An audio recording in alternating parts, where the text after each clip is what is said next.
Parfois, quand je regarde au loin, je repense au 11 septembre. C'est à partir de là que tout a commencé pour moi, pour mon travail de chercheur de vérité. Le grand départ de la croisade américano-sioniste des Illuminati en lutte pour imposer à tous le nouvel ordre mondial. Trop de guerres et trop de morts. Il faut agir contre cette horreur.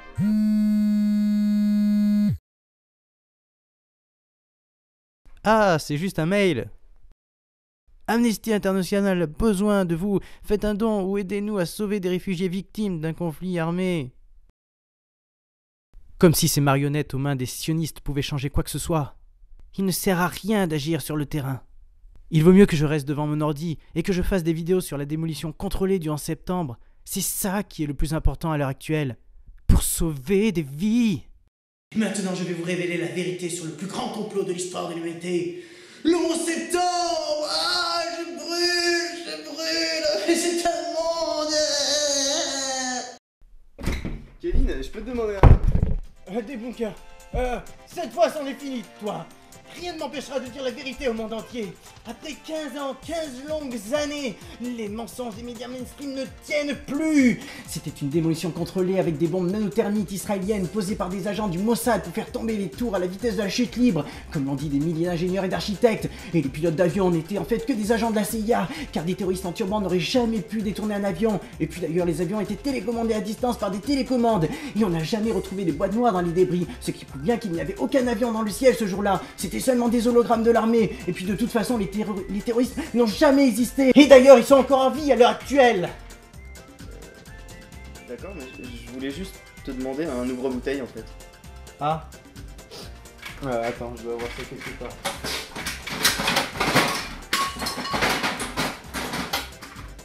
En fait, j'ai qu'un décapsuleur. Tant pis, laisse tomber. Mais qu'est-ce que c'est ces calculs sur ta feuille? Tu apprends les mathématiques, Kevin? Mais c'est très bien, je vois que ta curiosité finalement t'amène à faire des choses constructives, c'est vraiment bien. Oui, exactement, je me suis dit qu'il était temps que je fasse des analyses scientifiques, mathématiques et très poussées à ce sujet. Alors je suis en train de faire des calculs pour essayer de voir si la hauteur des tours jumelles et l'angle de pénétration des avions ont un rapport quelconque avec pi ou le nombre d'or.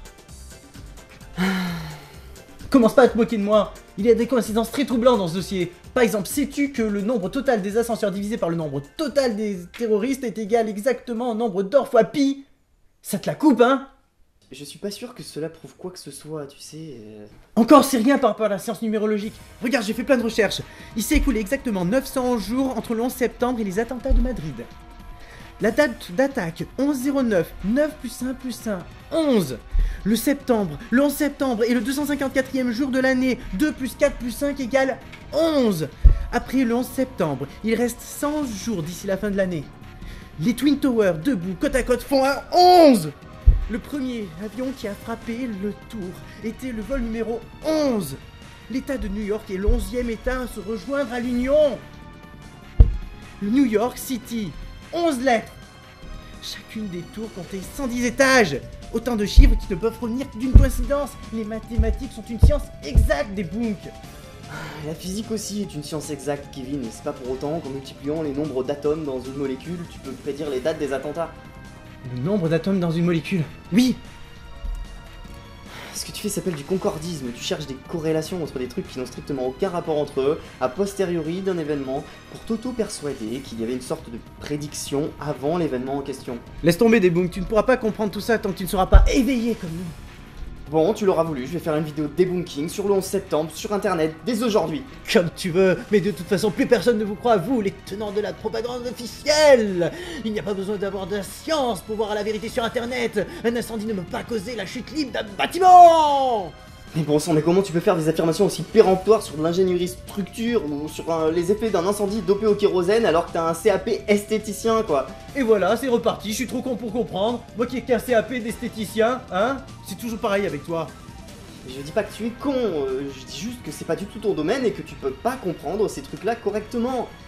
Toi, tu sais donner des conseils en esthétique, même si parfois j'ai des doutes. Et les ingénieurs structure, eux, ils savent très bien analyser les problèmes de structure. Non! Non! J'ai fait un rêve! Oui, le jour de notre indépendance! Nous, esthéticiens, nous prouverons à la terre entière toute la vérité sur le 11 septembre! Voilà. Comme tu veux, et ben on verra qui c'est qui a les meilleurs arguments. Hein? Ciao.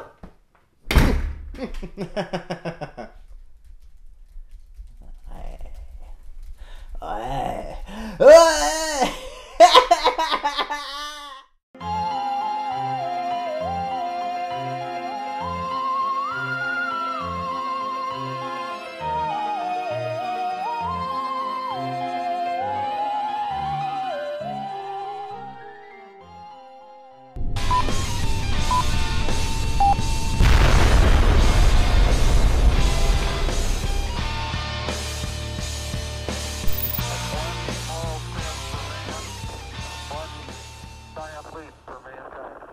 Bonjour à tous et bienvenue dans un nouvel épisode de Il nous manque tous. Aujourd'hui nous allons parler du 11 septembre, le plus grand complot de l'histoire de l'humanité. Personne ne nous empêchera de dire la vérité. Alors c'est parti. Bonjour et bienvenue pour un nouvel épisode de Débunker. Aujourd'hui, nous allons voir que la fameuse théorie du complot du 11 septembre est tout aussi ridicule que toutes les autres. Rien n'entravera la marche de la science et de la raison. Alors c'est parti. Un travail de recherche de la vérité repose sur des sources solides. Alors je vais vous donner ceux du 11 septembre. Cette fois-ci, certains débunkers ne pourront pas dire que je n'ai pas lu des choses.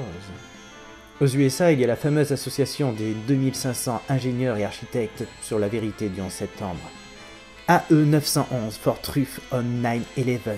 Il y a des fameux scientifiques comme Richard Gage et Stephen Jones. Il y a aussi David Ray Griffin de Scholar for Truth.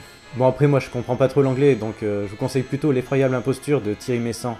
Et surtout la vidéo incroyable de Jean-Marie Bigard sur le 11 septembre. On ne dira jamais assez à quel point Jean-Marie Bigard est un génie scientifique. Éveillé à la vérité, comme nous tous. Et puis il y a les documentaires aussi qui m'ont permis d'apprendre la vérité. Il y en a 3. Heureusement ils ont été traduits en français. Il y a Loose Change, version 1, 2, 3, de Avery, Bermas et Rowe, qui sont des Américains. Et puis il y a aussi Zéro, des Italiens Chiesa et Fracassi. Et il y a aussi le nouveau Pearl Harbor de Mazzucco. Italien. Et oui, les Italiens sont de grands chercheurs de vérité. D'ailleurs, je me demande si je suis pas italien un petit peu quelque part. Probablement le cousin de ma grand-mère qui était...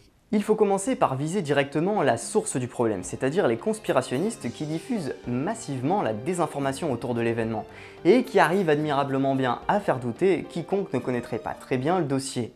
Grâce à une accumulation rapide et indigeste de détails insignifiants, de coïncidences et de raccourcis faciles, parfois même incohérents entre eux, mais qui donnent une espèce d'impression de masse énorme d'arguments indiscutables. C'est pourquoi il faut rester très prudent avec ce genre de vidéos et de livres et garder son esprit critique affûté pour ne pas se laisser berner par leurs arguments faciles et séduisants. Ils ont des méthodes argumentatives qui font mouche, comme par exemple mélanger en permanence les faits réels et les affirmations péremptoires infondées pour créer la confusion dans le cerveau du lecteur ou du spectateur, et aussi venir parfois provoquer son affect, son émotion, pour lui donner une sorte de sentiment d'injustice contre le système, et ainsi l'empêcher correctement de réfléchir. Les conspirationnistes qui publient ce genre de livres ou de vidéos se font énormément d'argent, n'oubliez jamais cela. Ils ont un intérêt personnel à ce que la théorie du complot continue à se propager partout. Tout d'abord, il est bon de préciser que je ne m'amuserai pas à débunker tous les arguments de toutes les vidéos complotistes, parce qu'il y en a des centaines. Donc je m'attarderai seulement sur les points principaux, ceux qu'on voit le plus souvent, en vous donnant des sources et des arguments de pure logique. La grande majorité des arguments que vous donneront des complotistes dans des débats viennent en fait de 3 documentaires complotistes, Loose Change, Zero et Pearl Harbor. Or, ces documentaires sont déjà démontés point par point, par des gens qui connaissent la question mieux que moi. Donc Loose Change est démonté point par point par le débunker Mark Roberts dans son célèbre Loose Change Viewer Guide. Et d'ailleurs, vous pourrez aussi retrouver ce débunkage sur le site Screw Loose Change ou sur le site 9/11 Research. Et parce que j'adore les arguments ad hominem, on découvrira aussi la personnalité très discutable des auteurs de Loose Change dans une autre vidéo YouTube. Quant à Zero, film primé au Festival de Rome du cinéma 2007, il est démonté point par point par le groupe de scientifiques italiens Undici Settembre, et je sais pas du tout si je l'ai bien prononcé, dans un livre intitulé Zéro pointé, et trouvable sur internet en français. Et vous pouvez d'ailleurs trouver sur le même site les réponses aux questions posées dans le documentaire Le Nouveau Pearl Harbor, mais cette fois par un spécialiste français. Pour Thierry Messant, la meilleure réponse qui ait été donnée à son livre L'effroyable imposture, c'est le livre L'effroyable imposteur de Flametta Vénère. Parce qu'elle était vénère. Je ne referai plus jamais une blague comme celle-là. Elle y explique entre autres le conflit d'intérêts qui biaise les arguments de Thierry Messant, à savoir qu'il habite en Syrie et qu'il est proche du régime de Bachar el-Assad et qu'il travaille pour le Hezbollah. C'est un sacré bagage quand même. Il soutient la Syrie dans le cas du Liban, il va voir le Hezbollah, il va en Iran pour rencontrer la personne qui s'occupe de la censure en Iran, c'est quand même assez drôle. Pour Jean-Marie Vigard, on se demande bien ce qu'il est venu faire dans ce débat. Il est à peu près aussi légitime pour remettre en cause les rapports du NIST que cette plante verte. Concernant enfin les 2500 architectes et ingénieurs de AI 9/11 for Truth, il va falloir que j'entre dans les détails un petit peu, parce que c'est là un des gros arguments des complotistes. Waouh, 2500 architectes et ingénieurs qui croient à la théorie du complot du 11 septembre, mais c'est que c'est forcément vrai? Non. Attention, la plupart ne sont évidemment pas spécialisés en ingénierie structure. Le seul que j'ai pu trouver dans leur liste sur leur site internet, c'était un certain Ron Brookman. Mais peut-être qu'il y en a d'autres, auquel cas, si vous les avez trouvés, mettez-les dans les commentaires. Le fondateur et leader de cette charmante petite troupe s'appelle Richard Gage. Et là on se dit waouh, le leader d'une troupe de 2500 architectes et ingénieurs qui cherchent la vérité, c'est forcément une sommité scientifique. Eh bien voilà une preuve du sérieux de ce cher Richard Gage dans une vidéo où il essaye de nous prouver la résistance dans l'air de la chute d'un immeuble de 100 étages et 500 mètres de haut avec 3 bouts de carton. Ready, 1, 2, 3. Oh my God, the one that had no resistance under it falls at free fall speed. Avec une approximation de cet acabit, il pourrait tout aussi bien prétendre que le naufrage du Titanic est le fruit d'une conspiration.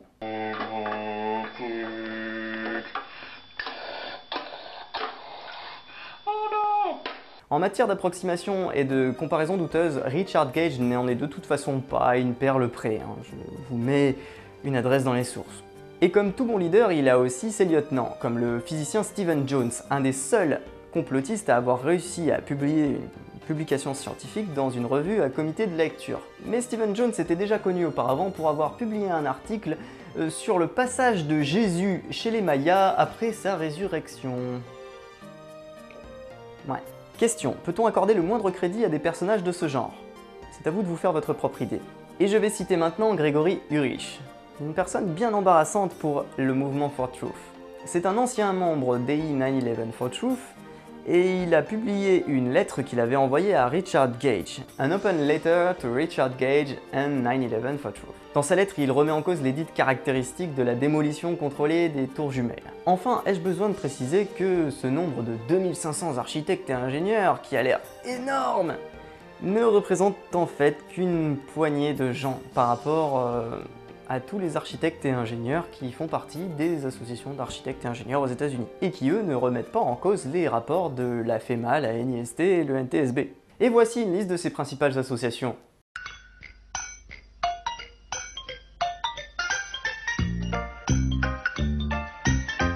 Et si vous pensez toujours après ça que tous les architectes et ingénieurs américains indépendants accordent le moindre crédit au complot du 11 septembre, alors je vous conseille d'aller tout simplement voir un blog d'ingénieurs et d'architectes américains qui ne contestent pas du tout le 11 septembre. Il s'agit du Blogspot 9/11 Engineers. Petite anecdote amusante au passage, la dernière tentative de rouvrir l'enquête du NIST par la poignée d'architectes d'intérieur de AI 9/11 for Truth aux États-Unis lors du meeting annuel de l'AIA s'est soldée par un lamentable échec lors du vote, à 3892 votes contre 160. Conclusion, la grande majorité des experts, c'est-à-dire le consensus scientifique, est donc persuadée qu'il n'y a aucune raison de penser que le 11 septembre soit le fruit d'une démolition contrôlée. Évidemment, il y a aussi les débunkers, vous savez, ces agents de propagande sionistes payés par le gouvernement qui sont là pour réfuter les théories du complot. Il vaut mieux ne pas parler d'eux, ce sont des scientifiques. Ils ne peuvent pas nous comprendre, nous, les chercheurs de vérité. Il n'est pas évident de définir clairement ce qu'est un débunker. Est-ce que c'est simplement un opposant aux idées complotistes ou est-ce que c'est quelqu'un qui va être très actif dans le démontage des théories du complot? Généralement, on va quand même considérer qu'un débunker est une personne qui est activement impliquée dans le démontage de théories du complot. Mais le problème, c'est que la plupart des spécialistes, en fait, ils s'en foutent et ils se contentent d'ignorer purement et simplement les théories complotistes en considérant que ce sont des théories marginales, ridicules et pas bien méchantes. Dans l'absolu, ils ont raison, ces thèses sont bien souvent ridicules et ne reposent sur pas grand-chose. Mais certains pensent comme moi que le phénomène est justement loin d'être marginal, et qu'avec Internet, justement, il prend beaucoup d'ampleur, et qu'il est donc urgent de s'y intéresser et de montrer une opposition publique et engagée contre ce phénomène social.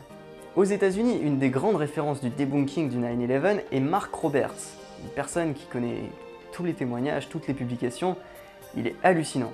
Et il a d'ailleurs déjà fait plusieurs débats très intéressants avec des complotistes du mouvement Fort Truth. Il est aussi le fondateur de 911myth.com, une des plus grandes bibliothèques de sources de debunking du 9/11 en ligne en anglais. Et dans les autres sites anglophones qui font également très bien ce travail de debunking, on retrouve Metabunk ou Debunk 9/11.